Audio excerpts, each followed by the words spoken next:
नमस्कार साथियों, आप सभी का स्वागत है एजुकेशन लाइन में। दोस्तों, कक्षा 5 के लिए गणित का जो मॉडल पेपर है ब्यास प्रश्न पत्र सेट सी, वो हम इस वीडियो में हल करने वाले हैं। इसके अलावा दोस्तों हमने बहुत सारे पीडीएफ है वो ऑलरेडी अपलोड कर रखे हैं सभी सब्जेक्ट के। उसके रिगार्डिंग अलग से प्लेलिस्ट है वो आपको मिल जाएगी, वहाँ पर आप जाके अपने हिसाब से देख सकते हैं। तो चलिए दोस्तों, वीडियो स्टार्ट करते हैं। वीडियो स्टार्ट करने से पहले आपसे रिक्वेस्ट होगी, चैनल पे नए हैं तो पहले चैनल को सब्सक्राइब जरूर रखें और वीडियो को लाइक कर दीजिए। और आपका कोई भी कमेंट आप हमें कमेंट कर सकते हैं। पीडी और पेपर की अगर पीडीएफ फाइल आपको लेना है तो व्हाट्सअप ग्रुप दिया गया है नीचे, वहाँ पे आप ज्वाइन हो जाइए और वहाँ पे आप कमेंट कर दीजिए। कमेंट में दोस्तों आप जिस भी बोर्ड से हैं उस बोर्ड का नाम कमेंट जरूर करें। यहाँ पे देखिए फर्स्ट क्वेश्चन आपको पूछा जा रहा है, संख्या 6050 का संख्या नाम है। दोस्तों इसको हिंदी में पूछा जा रहा है। तो दोस्तों सीधा सीधा लिखा गया है 0 0 और 5, तो इकाई दहाई सैकड़ा हज़ार मतलब 6050 लिखा गया है। तो फर्स्ट ऑप्शन इसका सही आंसर हो जाएगा 6050, ये आपका सही आंसर है। 65 ये बिल्कुल भी नहीं है और 650 भी नहीं है, 6005 भी नहीं है। तो ऑप्शन नंबर ए आपका सही आंसर है। नेक्स्ट देखिए, 1 लीटर में कितने मिलीलीटर होते हैं। ये प्रश्न दोस्तों हर पेपर में लगभग बनाया गया है, तो ये आप अच्छे से याद करेंगे। 1 लीटर में कितने मिलीलीटर होते हैं। इसके अलावा दोस्तों साथ ही साथ 1 किलोग्राम में कितने ग्राम होते हैं और 1 किलोमीटर में कितने मीटर होते हैं, ये सब आपको याद करना है। इनमें से 100% आपका प्रश्न आएगा, ठीक है। नेक्स्ट देखिए, अगला क्वेश्चन है, एक वर्ग की भुजा है वो 4 सेंटीमीटर है, तो उसका क्षेत्रफल आपको ज्ञात करना है। तो मान लीजिए कि ये आपका क्या है, एक वर्ग है। अब वर्ग की जो चारों भुजाएं हैं वो बराबर होती है, ये आपको पता है, ठीक है। तो इसकी भुजा की लंबाई कितनी दे दी गई है आपको, 4 सेंटीमीटर। अब वर्ग की क्षेत्रफल हमें पूछा है, तो क्षेत्रफल का जो सूत्र होता है वो क्या होता है हमारा, भुजा गुणा भुजा, या फिर भुजा स्क्वायर भी अपन इसको बोल देते हैं, ठीक है। तो भुजा गुणा भुजा, तो 4 को 4 से गुणा करना है कहने का मतलब। तो 4 चौक 16 आपका आ जाएगा और 16 इसका क्या हो जाएगा, आपका क्षेत्रफल बन जाएगा। तो इसका 16 कहाँ पे दिया गया है, ऑप्शन नंबर सी में, तो ये आपका सही आंसर है, ठीक है। नेक्स्ट देखिए, एक घन में कितने फलक होते हैं। अब देखिए घन में कितने फलक होते हैं, मैं घन आपको बना के बता दूं। इस प्रकार से अपन ने घन बनाया, ठीक है। ये घन बनाया, अब इसमें आप फलक देखिए कितने होंगे, ठीक है। घन मतलब एक कमरा है, ठीक है। तो कमरे में कितने फलक होते हैं, 6 फलक होते हैं। 4 तो दीवारें हो गई आपकी चारों तरफ की, बाकी एक ऊपर के और एक नीचे की, ये 6 हो जाते हैं आपके। तो यहाँ पे ऑप्शन नंबर सी है वो सही आंसर हो जाएगा। 6 फलक होते हैं किसमें, एक घन में। नेक्स्ट देखिए, 5 का गुणज है। अब यहाँ पे पूछा गया है 5 का गुणज, मतलब जिसमें 5 का भाग जाता है। 9 में 5 का भाग जाता है नहीं, 14 में जाता है नहीं, 18 में जाता है, 48 में जाता है नहीं, ओनली 35 में जाता है। तो मतलब 5 × 7 कितने होते हैं, 35। तो ये बिल्कुल सही बात है, तो ऑप्शन नंबर सी आपका सही आंसर है।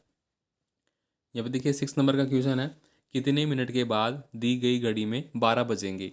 अब यहाँ पे देखिए 12 बजाने के लिए हमें क्या करना पड़ेगा, आप यहाँ पे देख पा रहे होंगे 12 कब बजेंगे। यहाँ पे आप देख रहे हैं कि ये जो मिनट की सुई है वो कितने पे है, 9 पे। तो ये 12 पे कब जाएगी, जब ये 15 मिनट आगे खिसकेगी, ठीक है। तो यहाँ पे ऑप्शन नंबर है और बी वाला वो आपका सही आंसर हो जाएगा। 15 मिनट के बाद है वो 12 बज जाएंगे। इसके बाद देखिए अगली क्वेश्चन है, क्वेश्चन नंबर 7 है। दोस्तों फिर से रिक्वेस्ट होगी, चैनल को सब्सक्राइब नहीं किया तो सब्सक्राइब जरूर करें, वीडियो को लाइक जरूर करें, अपने दोस्तों को भी शेयर कर दे, ठीक है, ताकि वो अब पेपर देख ले, अच्छे से तैयार कर ले। कोई भी प्रश्न आपका गलत होने वाला नहीं है। 100% छोटी मानिए, इन्हीं प्रश्नों में से आपका एग्जाम में आएगा। यहाँ पे देखिए संख्या 208 को इस तरह भी लिखा जा सकता है। तो 208 को हम कैसे लिख सकते हैं, 200 + 8, ठीक है।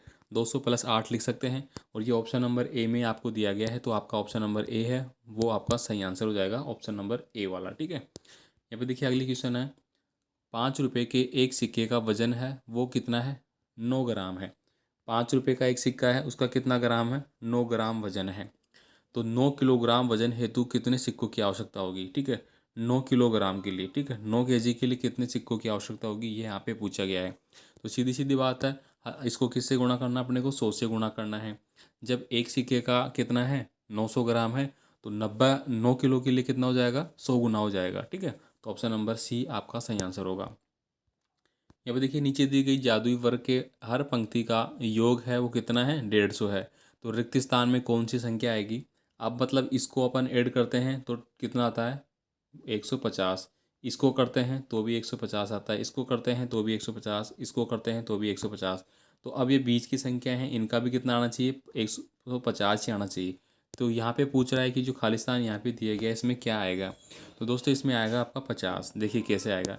यहाँ पे देखिए मैं बात करूँ, इनको अपन जोड़ लेते हैं, 46 और 54। तो ये कितने बच गए, 6 4 10, हासिल की 1 लागी, कितने हो गए, 100 हो गए। अब हमें 150 बनाने के लिए 50 ही तो जोड़ना पड़ेगा। ठीक है, तो 50 जोड़ेंगे 150 बन जाएगा। और यही पूछ रहा है कि खालिस्तान में क्या आएगा, तो 50 आपका आ जाएगा। ठीक है, यहाँ पे देखिए दी गई नेट के उपयोग से कौन सी आकृति है वो बनेगी। अब दोस्तों नेट से कैसी आकृति बनेगी, ठीक है, अब मैं दोबारा से बना के बता देता हूँ आपको एक बार। मान लीजिए कि ये यहाँ पे बना लिया अपन ने, फर्स्ट वाला ब्लॉक बॉक्स, ये वाला जो बॉक्स है वो हमने यहाँ पे बना लिया। ऊपर वाला बॉक्स है वो ऑलरेडी हमने वापस सेट कर दिया। अब यहाँ पे जो लास्ट वाला बॉक्स है ये वाला, इसको उठा के हमने क्या करना है, जो ये बॉक्स बना हुआ है यहाँ पे ऑलरेडी, इसके ऊपर मैंने सेट कर देना है। ठीक है, नीचे का जो बॉक्स है वो ऑलरेडी यहाँ पे है। अब ये देखो 2 बन गए। अब नीचे का भी एक बॉक्स बना हुआ है। ठीक है, अब ये साइड का बॉक्स है यहाँ से, इसको अपन उठा लेंगे यहाँ से और इसको भी यहाँ पे रख देंगे। तो इस प्रकार से जो आकृति बनी है वो इस प्रकार से, अगर ये आकृति बन गई आपकी, ठीक है। और ये क्या है दोस्तों, आपकी एक आयताकार आकृति बनी है।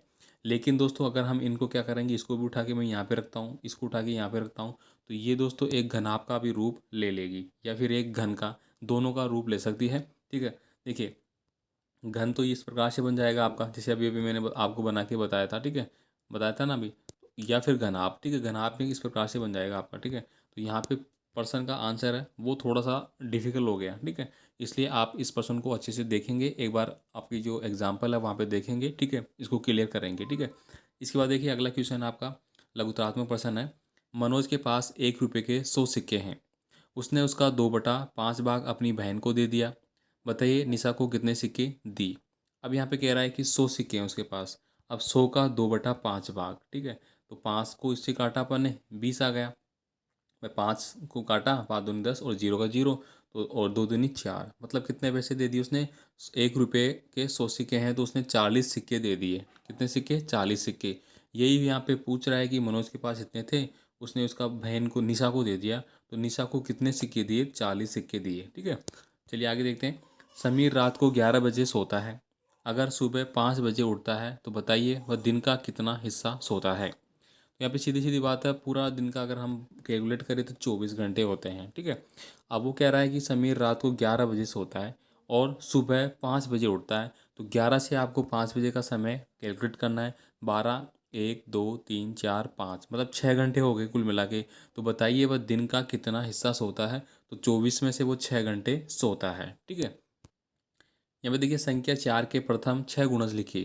दोस्तों इस प्रकार का प्रश्न है वो 100% सभी पेपर में है। ठीक है, मतलब लगभग पेपर सारे सेम से ही है, बस जो क्वेश्चन की संख्याएं हैं वो बदल रही है यहाँ पे। ठीक है, तो 4 के प्रथम 6 गुणज है, तो 4 एकम 4, 4 दूनी 8, 4 तीन 12, 4 चौक 16, 4 पंजे 20 और 4 सिंका 24। 6 संख्या हो गई, 1 2 3 4 5 6। तो ये आपको ऐसे कैसे लिख देना है, ये आपका आंसर हो गया।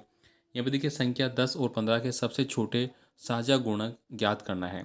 इस प्रकार का प्रश्न भी 100% बन रहा है आपका। ठीक है, तो 10 और 15 यही क्वेश्चन था, सेट ए में भी था शायद। ठीक है, सबसे छोटा, तो सबसे छोटा हो गया आपका 30। देखिए यही मैंने बताया था पहले भी। देखो 10 का मैं 30 में भाग दूंगा तो 3 बार जा रहा है, बिल्कुल जा रहा है।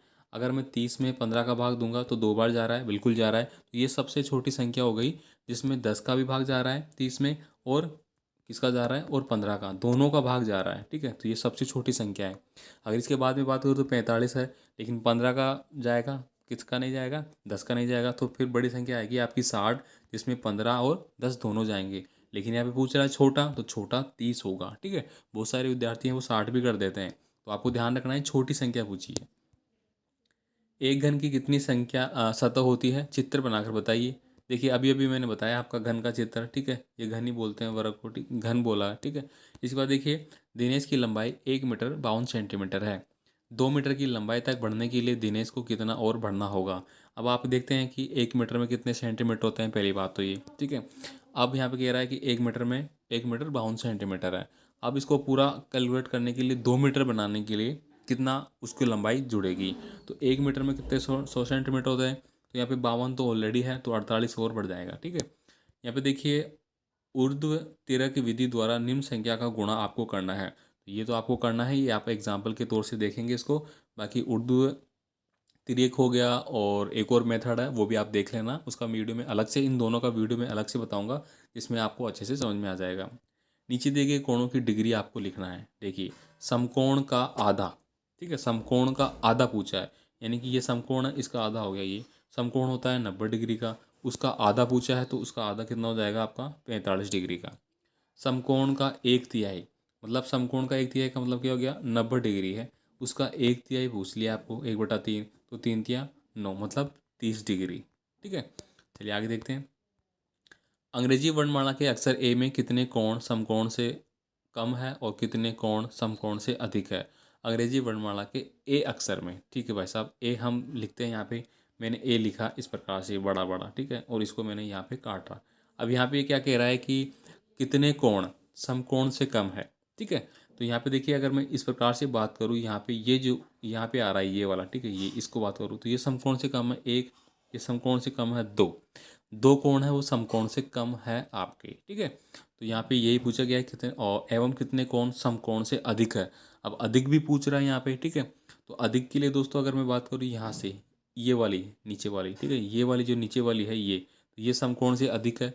और इधर भी बात करूँ तो ये भी समकोण से अधिक है, क्योंकि समकोण यहाँ बनेगा, लेकिन ये आगे जा रहा है, तो दो अधिक है और दो कम है।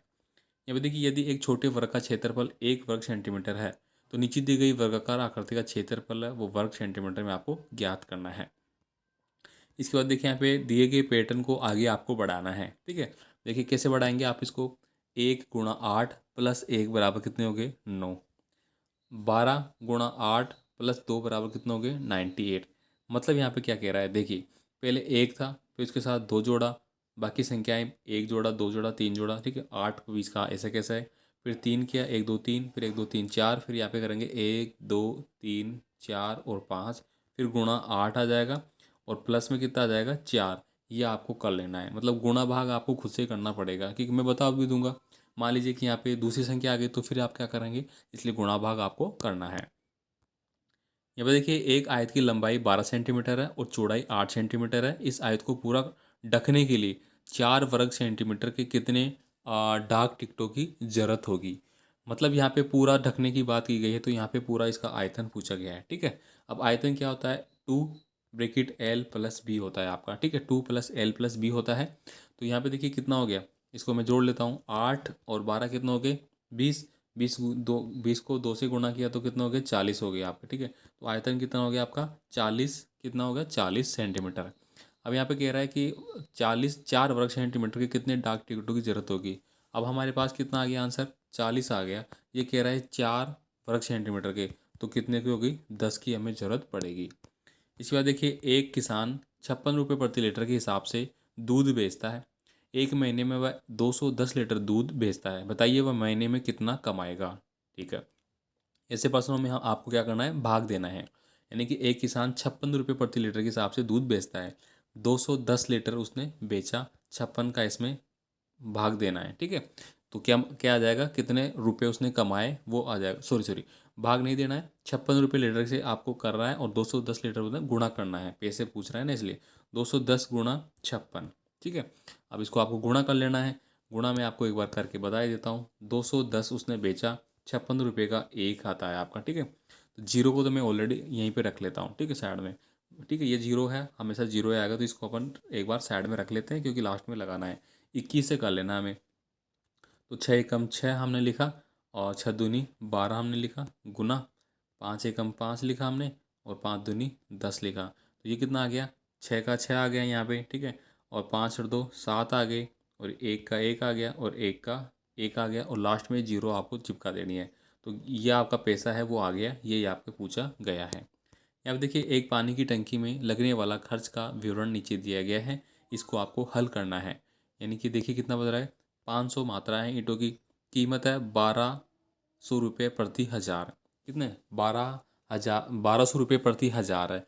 लेकिन इसका कितना हो जाएगा कुल कीमत, आधे है ना, ये 500 है, 1000 रुपये है, तो 500 पे कितनी हो जाएगी 600 रुपये हो जाएगी आपकी, ठीक है। यहाँ पे देखिए सीमेंट की 7 बोरी है, 325 रुपये की एक बोरी है, तो इसको 7 से गुणा करेंगे, 7×5 = 35 का 5, हासिल की कितनी हो जाएगी आपकी 3, और 7 दूनी 14 और 3 17, 17 का 7, हासिल की 1, और 3 7 21, 21 और 1 22, तो ये 2200 रुपये की 75 की हो गई। एक ट्रॉली है और ₹5550 की ट्रॉली है, तो ये तो पूरा का पूरा ऐसे कैसे आ जाएगा आपका, ठीक है। इसके बाद देखिए यहाँ पे 40 किलोग्राम है, 45 रुपये प्रति लीटर किलो के हिसाब से है, तो इसको 40 को 45 से गुणा कर लेना है, ठीक है। ऐसे इन सबको गुणा करके कुल ऐड कर देना है, ये आपका पूरा पेपर हो जाता है। एक पानी की टंकी बनाने में कुल कितना खर्च होगा यही यहाँ पे पूछा गया है, तो इनको आपस में जोड़ के और आपको काउंट कर लेना है, ठीक है। तो ये हमने यहाँ पे सेट बी है, सेट सी है वो पूरा यहाँ पे कर लिया है, देखिए कक्षा 5 के लिए, ठीक है। तो बी भी कर लिया, सी भी कर लिया, और भी बहुत सारे पेपर हमने हल कर लिए, सारे प्रश्न एकदम से मिल रहे हैं। तो आपसे रिक्वेस्ट है वीडियो को एंड तक देखने के अलावा साथ साथ दोस्तों को सेंड करें। आपका कोई भी कमेंट है कमेंट कर सकते हैं। धन्यवाद।